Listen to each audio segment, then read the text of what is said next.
Я виню в этом тебя, Гэри. Чего, бля? Это что за хуйня?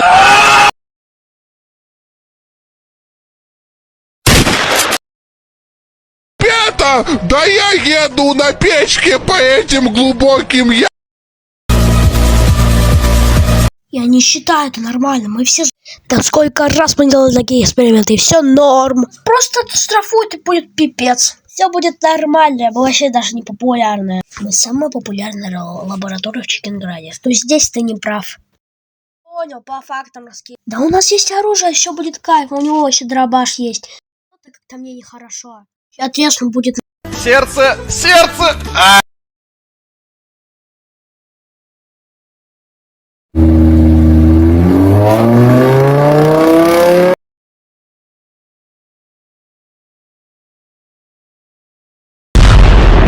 Похоже, это конец. Ой, нет, дядя, не надо. Все, пиздец.